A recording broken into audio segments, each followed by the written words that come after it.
Cashflow Diary Podcast, episode 485. Welcome to yet another exciting episode of the Cashflow Diary Podcast, the podcast that teaches you insider tips, tactics, and strategies for creating leverage streams of cash flow into your life. Learn from top-performing entrepreneurs, business owners, investors, and thought leaders from across the globe as they share their secrets to success. Like what you learn on this and other Cashflow Diary podcast episodes? Go to learninvestingnow.com and sign up to receive powerful tips and information that will help you succeed as an entrepreneur and investor. Now, here's your host, investor, entrepreneur, business owner, educator, speaker, author, and master facilitator of Robert Kiyosaki's cash flow game, Jay Massey. All right, ladies and gentlemen, welcome to another episode of the Cashflow Diary Podcast. I'm your host, Jay Massey, and I'm glad that you are here today because we are going to talk about, well, probably one of my most favorite subjects, but more importantly, one of the most important subjects that you need to know. And we're going to hear it from an individual that I have known for quite some time and actually was very formative when it came down to learning what I would call one of the most fundamental skill sets necessary for every entrepreneur. And of course, we all know I'm going to be talking about sales. Oh, wait, did somebody hang up? No, I'm just kidding. I know I said the S word. Sales is okay, guys. It's exactly what you need. And more importantly, it breathes life into the business. And most importantly, the individual who's going to be sharing his wisdom and information with you today is going to be the one that I say, if you are listening, if you are ready, you will have a transformative experience right now for your business. Who am I talking about? I am talking about none other than Jeffrey Gitomer. He's an internationally recognized sales, customer loyalty, and personal development speaker. He is an author, written more books than I can even remember and count. But the one that I know him for is the Little Red Book of Selling. If you have read that, oh my gosh, then you know the fun that we're about to have. You know the truth that we're about to have. In fact, he's written a new book called Truthful Living because he's partnered with the Napoleon Hill Foundation to be able to do exactly that. So here's what's going to happen. You're going to learn today. You're going to love him today. But most importantly, I'm going to go out on a limb and say that you're going to learn something that you'll be able to put into action immediately. And most importantly, it'll also help you become a bigger, better, badder person. So let's get ready to listen and to learn and to love Jeffrey Gitomer. Jeffrey, how you doing? I'm doing fine, Jay. And yourself? By the way, thank you for setting such low expectations. I totally appreciate that. Hey, you if you're going to sell millions of copies and change lives for decades, I'm going to make sure that they know that now is one of those moments when their life should be changed. That should be their minimum expectation. It makes me happy and proud whenever I can help somebody, like really, really help them. That makes me the happiest. Exactly. And that's exactly what I know is going to happen. You can't help but do that. So now, this being the first time that you're here, I have to ask you the same question I tend to ask everybody the first time that they're here. You ready? Yes. All right. I tend to look at today's entrepreneurs a lot like yesterday's superheroes, you know, Batman, Robin, Wonder Woman, Superman, etc. And because I think entrepreneurs and superheroes have a ton of things in common. Chief among them, as an entrepreneur, occasionally I can envision myself, you know, saving our customers with our products and services. And yes, maybe I am wearing a cape. But at the same time, like a superhero, an entrepreneur has a beginning. You know, think Spider-Man, for example. There was a time where he was just a kid going to school, doing his thing, taking some photos, and trying to earn some pizza money. But then one day he gets bit by a spider, discovers he's got some sort of special gift, and gets to choose. Do I use it for good or for evil? So my question to you is as follows. Before, you know, your current book, Truthful Living, before the Little Red Book of Selling, before being known as a sales guy, before being the speaker, writer, dad you are, before being known as Jeffrey Gitomer, what we want to know is, who is Jeffrey Gitomer? Formerly, I'm disguised as Clark Kent. I grew up in a family of business people. I'm not an entrepreneur. I'm a businessman.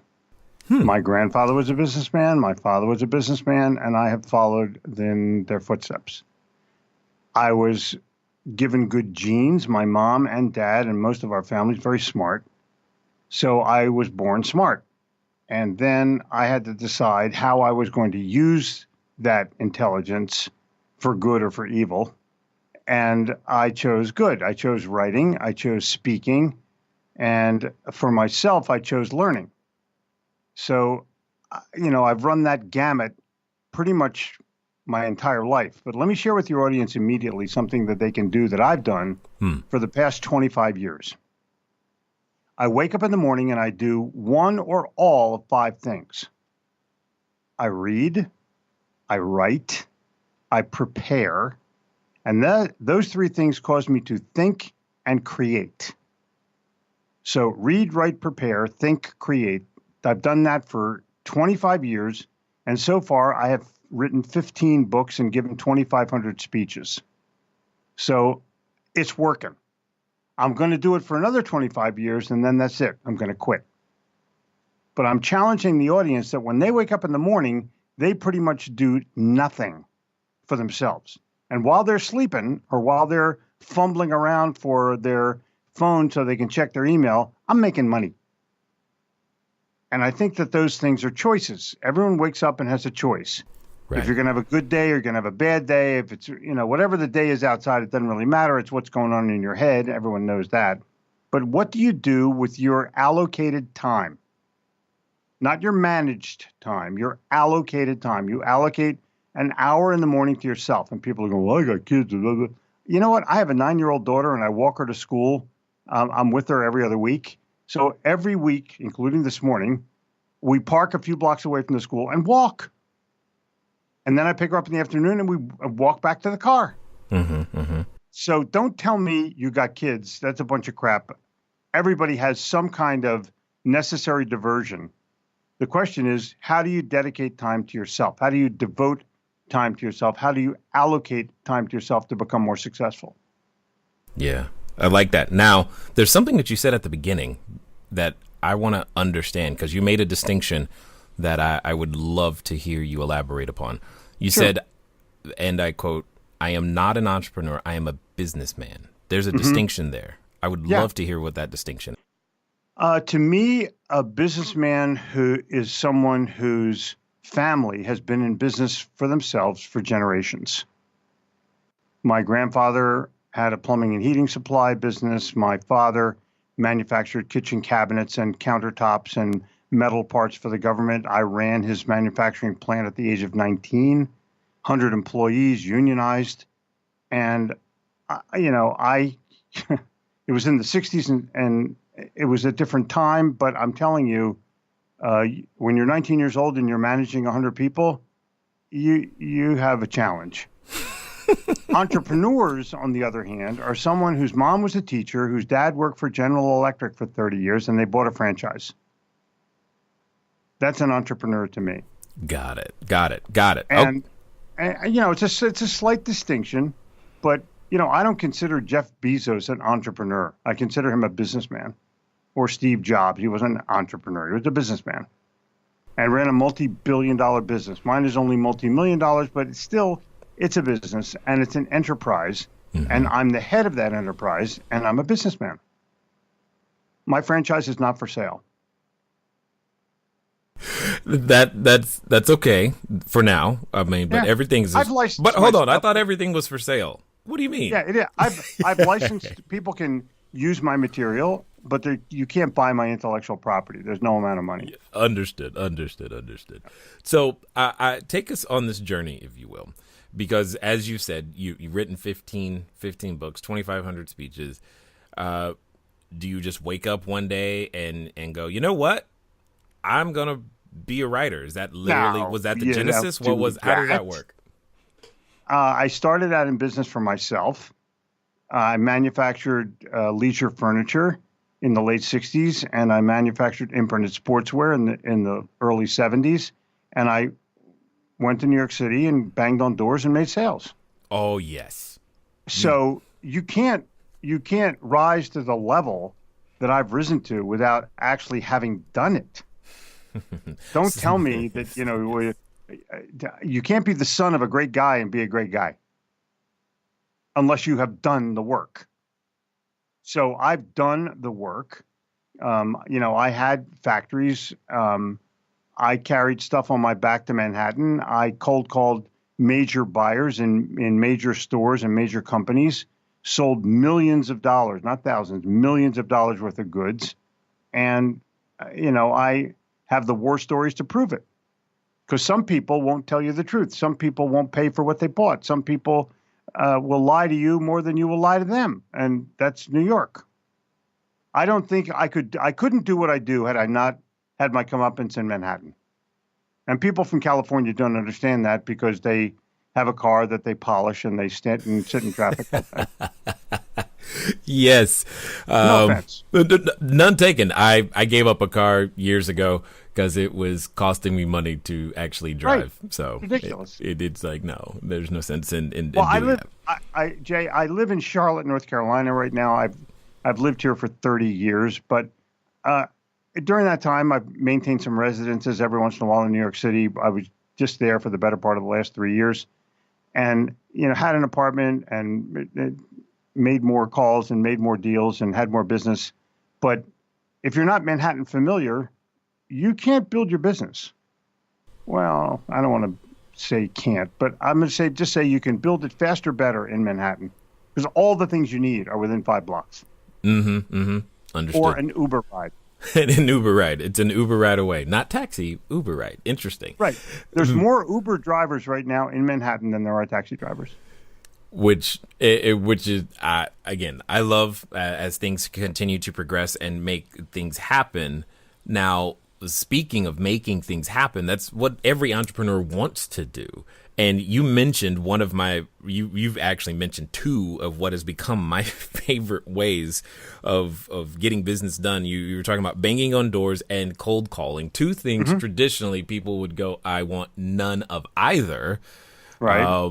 Yet I still think that not only is this a lost art, but I still think it's necessary today, even though we have all these other ways of connecting and communicating. What say you? I'll give you a soundbite. Cold calling is a lousy place to make a sale, but it's a great place to learn how to sell. Yes. And so if you're willing to take no for an answer, and men have faced rejection way more than women, think back, boys, to high school, backseat of a car. How many no's were you willing to take back then to try to make a sale? But the bottom line is that you have to be able to engage people, get to a decision maker, have something to say once you get there. It challenges every one of your intellectual nodes in your head, and you have to be able to do it in a way that can engage people enough to where they want to buy, and not sell them. Engage them enough to where they want to buy. My mantra has always been: people don't like to be sold, but they love to buy. I've actually trademarked the phrase. But what? So why does, in your opinion, why does sales even get such a bad reputation? Why do people have this negative neuroassociation, this immediate, oh my God, I don't want to do that?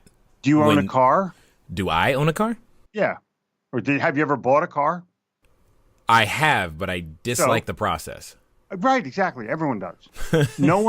Everyone does internet research now before they go. They don't want to talk to a car sales guy. He's like not a good guy, and he uses old world sales tactics, and you don't want to hear those. Or even if you're going to buy a mobile home or one of those vacation Winnebago things, or anything where a real estate thing where it's a high ticket item and they need to make a sale to you before you go see somebody else. And so there's pressure involved, there's guilt involved, there's manipulation involved. That's not how I teach.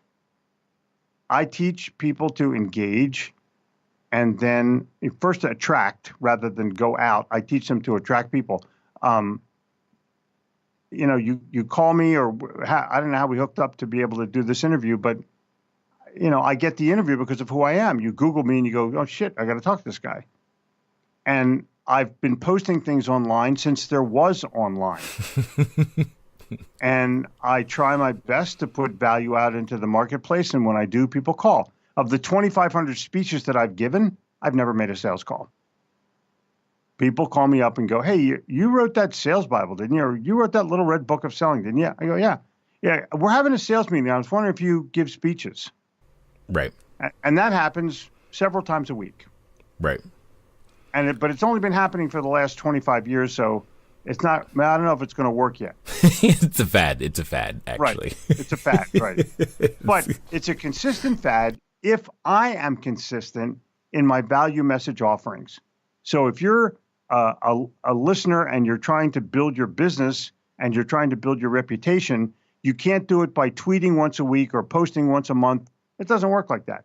You have to do it daily is best. Weekly is the minimum. You know, we have a podcast that's grown. Sell or Die is our podcast for those of you out there who are looking for a sales podcast. Go on any one of the podcast outlets and take a look at it and subscribe to it. And while you're at it, you know, give us a 5-star rating. But I would challenge you that we have gone from 1 day a week to 5 days a week in under a year. And we are now we're going to get 100,000 downloads this month. Think about that. It's unheard of. That's what I tell. I've told a lot of my students, a lot of people that you have to find ways to go out there to keep the message going and to make it consistent. And Jay, yes, Jay, sir. Yeah. There's a lot of cheap bastards out there, so let me give them a message. Okay. It's free. Yeah. Oh, yeah. Right. You invest your time and maybe a little bit of equipment, but if you have an iPhone, you're pretty much ready to go.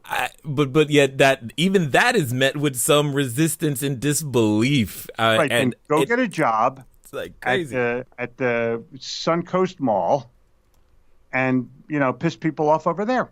It's good either way. No. So when it comes down to it, as many entrepreneurs progress through their business, they run into various sets of hurdles. First, it's them.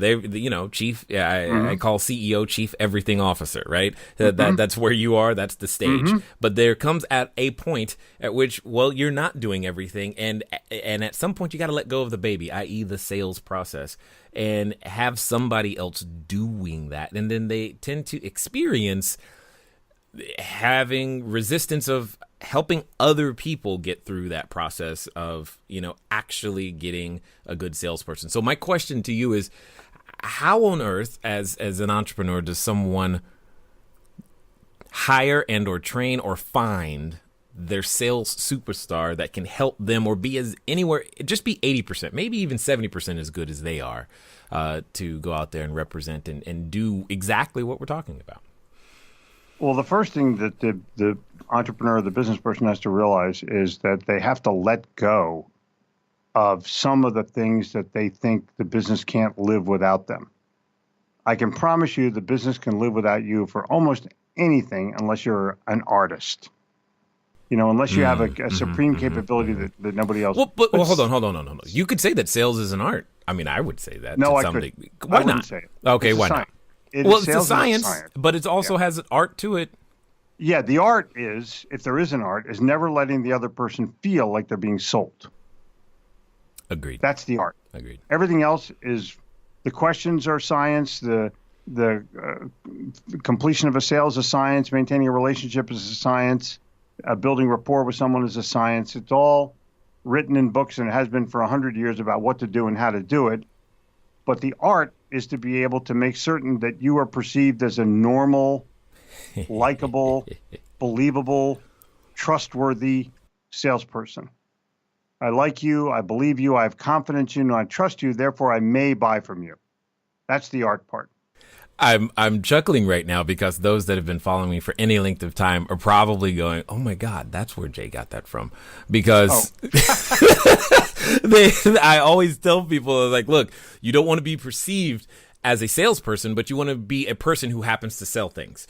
Because at the end of the day, that's what it comes down to. Now, again, my frame of reference for you is all tied up into sales, but the new book, the title at least, would lend me to believe it has something to do with other than sales. I mean, Truthful Living, the first writings of Napoleon Hill. So share with us, if you will, where did the desire for such a book come from, and why do it?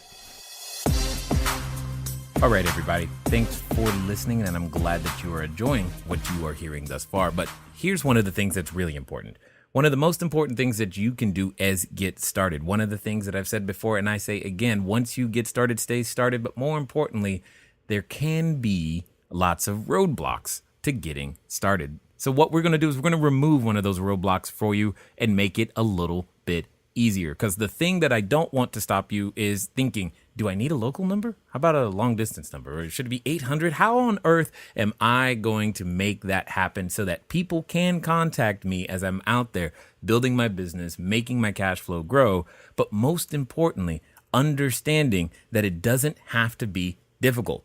Many of you may know, but if you don't, there's a company out there by the name of Grasshopper. And what I want you to do is I want you to go over to trygrasshopper.com/cashflow diary.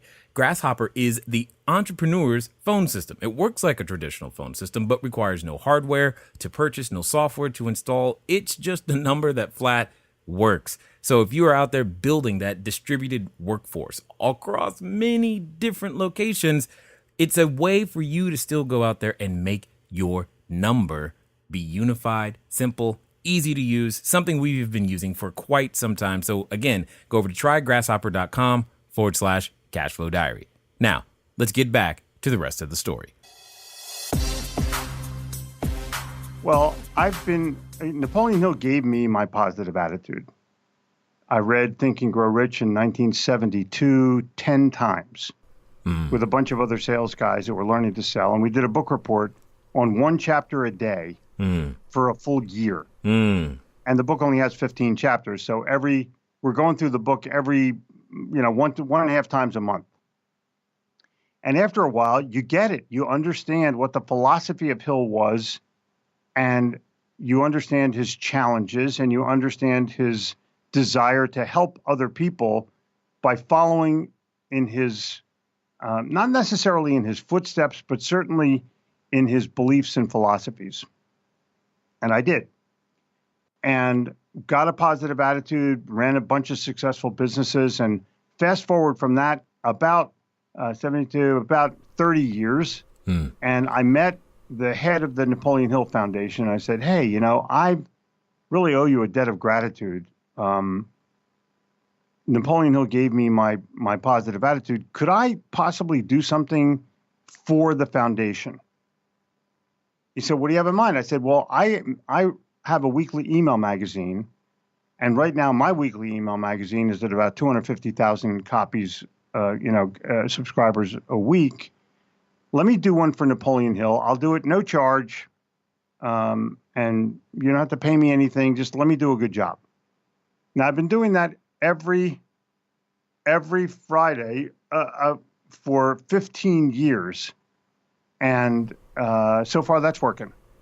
And when they came across Napoleon Hill's first writings, they offered me to edit it and annotate it. And I said, sure. So I was given value by having given value for 15 years. They gave me an opportunity because I gave value first. An incredible replication of Napoleon Hill's philosophy. When it comes down to it, though, you could have done anything. Why?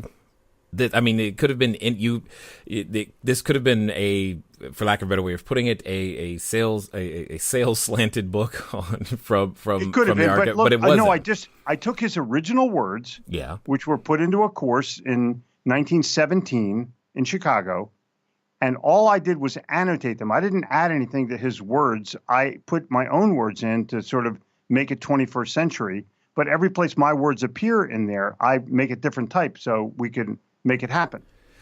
So when it came down to it, was there anything that going through this, was there anything that you learned? I mean, you've been practicing for so many decades. You've been around the information for such a long time. I learned what's in there hell of a lot. Oh, yeah. There's life-changing I should say, life-enhancing elements in the book that will challenge everybody to think, smile, and do better. Did you say That's think, the best thing I smile, can say. and do better? Yeah, because he has things in here that there's nothing revolutionary, like, oh my God, I never thought about desire. But the way he explains it makes you have a stronger desire or recognize that you have it, but you haven't really used it to the best of your ability. Care to give us an idea or sample of what you mean specifically when it comes to desire? Because I know that there's a number of people like struggling with that. Just with the words you just said, they're like, what do you mean?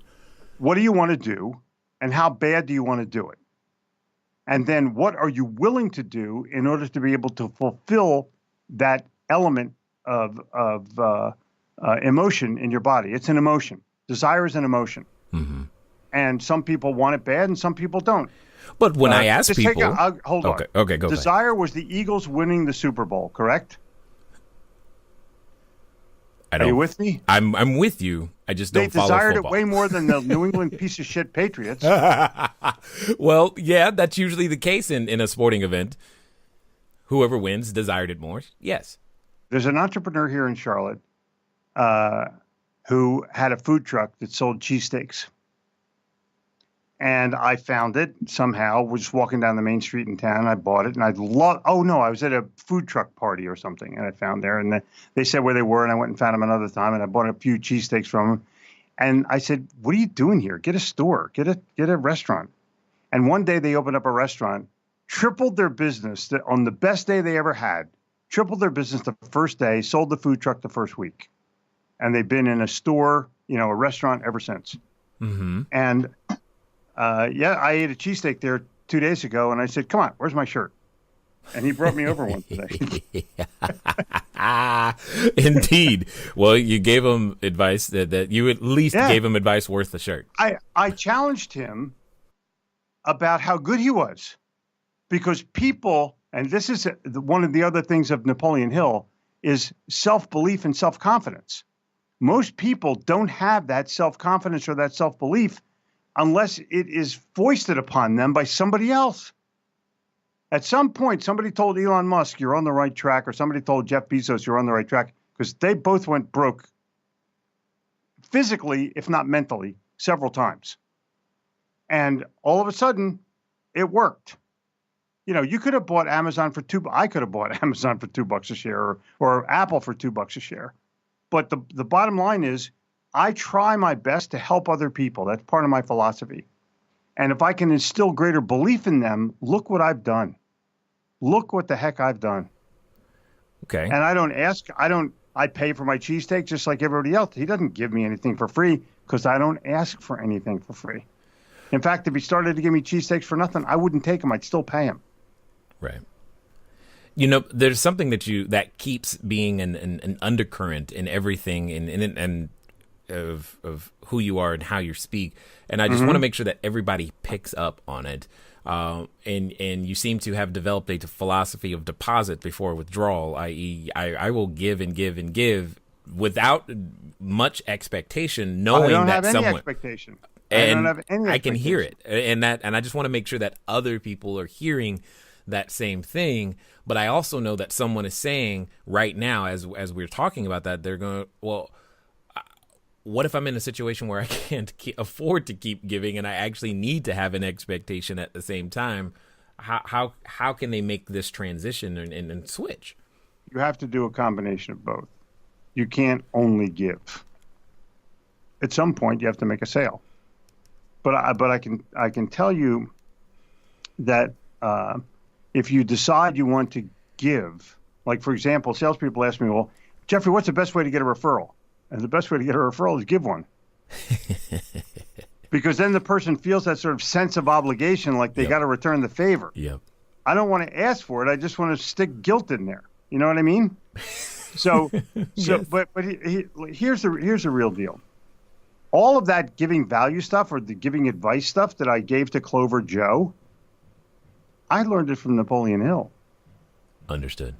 And those are that's the essence of the process that I'm trying to convey in Truthful Living. So I'm going to give your listeners one brief example from the book. Please. Lesson number 15. There's 23 lessons in the book. Okay. There's 5 words that he says define someone's ability to become successful. The first one is imagination. The second one is desire. The third one is enthusiasm. The fourth one is self-confidence. And the fifth one is concentration. Now think about that. Is there anything like, wait, did you just say concentration? Like, dude, there's nothing new about what he's saying. But when you put all 5 of those together, it's a very powerful formula. I imagine it where he says thoughts are things. Like you think about something and then it becomes reality. No one invented the sewing machine without thinking about it for maybe years, right. Or the phone or the TV or anything else, or the Tesla. Right. And then if I desire it bad enough, I'm going to go try to do it. And if I show enough enthusiasm, it becomes transferable. If I show that enthusiasm with self-confidence, it becomes buyable. But the glue is my concentration. How willing am I to concentrate on this process, on this thing that I desire, in order to be able to make it happen? It's a complete formula. You don't need anything else. You actually don't need to close the sale. If you're so enthusiastic and so committed, the other guy will buy. Yeah. Absolutely. What it comes down to, though, I think for a lot of individuals, it's figuring out or feeling like, if I get committed to something, how do I know that I'm committed to the right thing? You don't know it. Well, there's one way of knowing it. Okay. If you don't love it, what the hell are you trying to do it for? Right. So you realize. Easy to draw the line. If you're thinking, man, I think I can make a lot of money doing this, don't do that. You're not going to make a lot of money. You're going to make a little bit of money. But if you love something, you can make a ton of money. What's funny is that I think a whole lot of people just quit their job.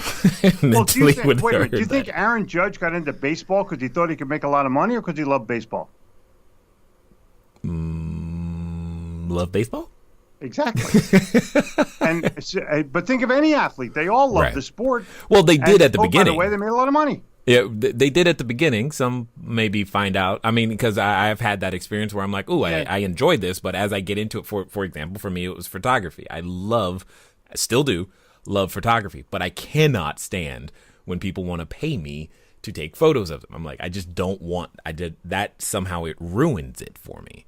But, hey, if you... Well, there's always a chance you're going to screw it up and you won't have earned the money. But what you can do is say, listen, I'm going to do this work for free. And if you like it or you love it, then we'll figure out what a payment would look like. And that way, you're not taking it for money. You're taking it for love. And it turns into money. Yeah. You got a point. Especially portraits. There's a guy here in Charlotte, St. John Photography. He goes to school and he takes pictures of kids, the class pictures. Oh, yeah. Of them not looking. He takes candid pictures of them doing something. Right. And I'm telling you something, it's unbelievable. No. I have pictures of my kids and my grandkids from this guy that are beyond belief. And, that's the essence is show me the emotion. Show me something that makes me go, oh, my God, that's so beautiful. So I think that's where you have to be. You have to be so committed to it that you become emotional about it. Because that emotion will create the enthusiasm, create the self-confidence, create the desire, and you're off to the races. Okay, so let's have this small chat then, because this has happened a number of times in today's marketplace, or at least the stories that you hear about. You hear about the stories where it sounds like, or at least the way the story is reported, so-and-so, 15, 17, 19-year-old, 23-year-old, whatever, what feels like gets to their end point or some point of success relatively quickly. And there can be this attitude of, hey, I've been working at this for 6 whole months, but nothing has happened. Right. Dude, call Thomas Edison on the phone. I know, right? But there's also the people that were passionate about posting photographs online. They created a program called Instagram. Right. And Facebook comes along, pays them $1 billion for somebody that never made a damn dime.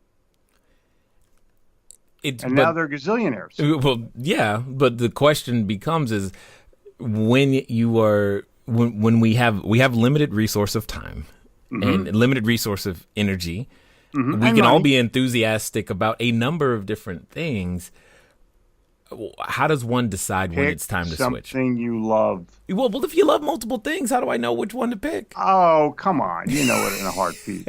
I'm messing with you. Okay. You know it in a heartbeat. If you love photography, I love it more than I probably should for someone who is not a professional photographer. Go monetize it. Oh, no, I don't. I can't. It doesn't work for me. So the photos on our Instagram are my photos, and that's enough. Why don't you do this? Why don't you call yourself the amateur photographer that hardly makes any money but is willing to accept yours? Because that's funny. Yeah, that's funny. That's funny. But it is what it is. And I think a lot of entrepreneurs out there have a number of different things. I mean, I enjoyed helping people make their transformations, become entrepreneurs, building their skill sets, seeing their business go from zero to anything that allows them to quit their job is like my life in so many ways. It's just that I don't have that same level of passion for photography, although I enjoy it. But cool. I hear what you're saying. At the same time, go ahead. So let me throw something at the audience right now. Yes. If you're wanting to be an entrepreneur or a self-owned business person or go into business for yourself or you have some idea, on October the 30th, Truthful Living is going to show up on Amazon.com.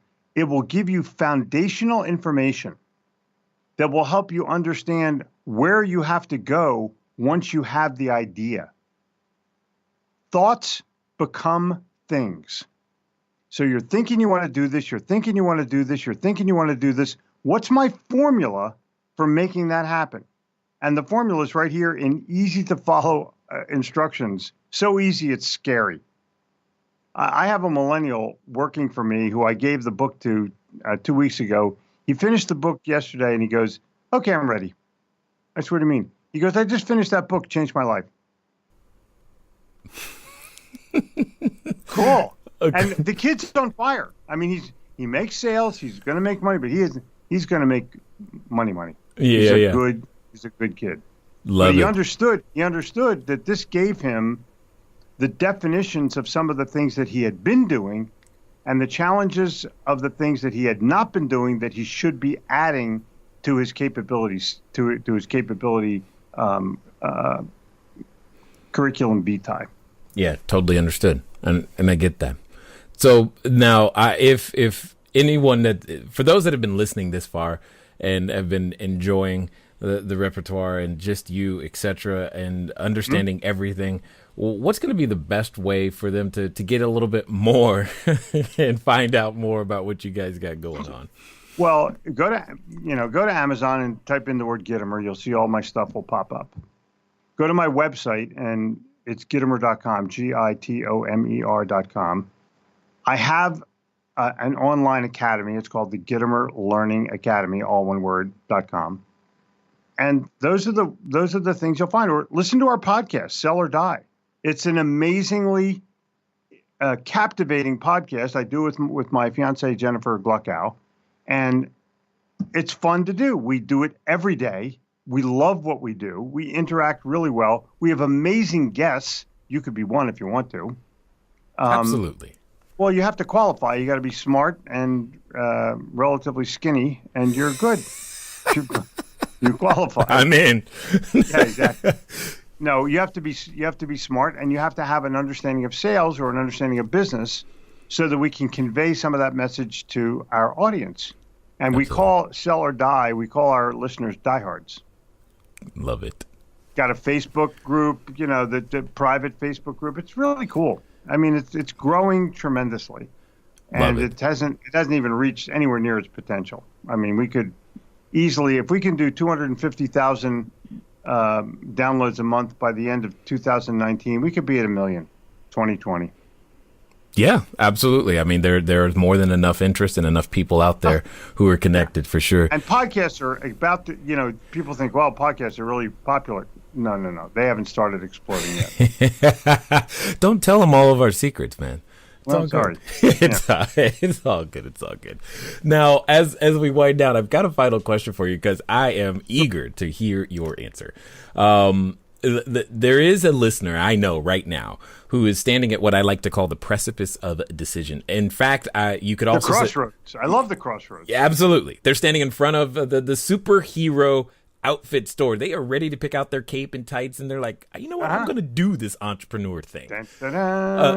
Totally. Right. They're looking for a phone booth. They got to change. Exactly. However, like I know, that when we reach those moments of decisions, that precipice, there's a companion. That companion often comes in the form of a voice. It reminds us of what we can't do, how it didn't work last time. Or a spouse. It could be a spouse. And I was going to say, and for some people, they are related to that voice. Mm-hmm. But this time, it's going to be different. This time, they're gonna follow through, and they're going to follow through in the next 24 to 48 hours. So my question to you is as follows: what do they do?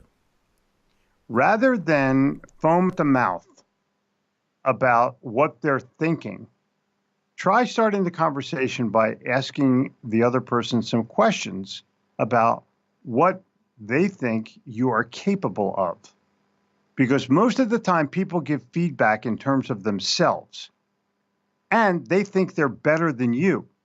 So if you give them an idea and they don't think that they can do it, they're also going to think that you can't do it. Think about that. So I always look at the person's clothing that's giving me the advice, the person's car that's giving me the advice. I want somebody who's driving the $160,000 Tesla. I'm going to ask that person. And sometimes you don't want to ask people that you know. Sometimes you want to run it by people that you don't know that are successful. Go to a Rotary Club or a Kiwanis Club and sit down with someone who's retired and talk to them who have been in business for themselves for 40 years and been successful. Ask them. Try to seek wisdom rather than advice. Wow, that's good. I want to... He's like, hey, I love it when that happens right there. Exactly. You're like, hold on, wait a minute. That was awesome. But that's exactly what I think it is totally appropriate. That is kind of the genesis of how a lot of great things come into being. Until the question is asked, we don't know what the answer is, and then all of a sudden it presents itself, and there it is. So the answer is seek wisdom, not advice. I like it 100%. I just texted it to myself. I'll be tweeting it this afternoon. I love it already. So go ahead. So if you're an entrepreneur and you're sitting on the fence, err on the side of what you love, and then call some other people who have done what you're seeking to do and ask them, what were their biggest hurdles? What was their moment of doubt? What was their moment of joy? Just talk. People will talk to you. And Jay, they will love talking to you about themselves. Meet them at Starbucks. California's a great place for coffee, isn't it? We do have a lot of Starbucks. That's for sure. Yeah. So go to what's it? The city just below the airport.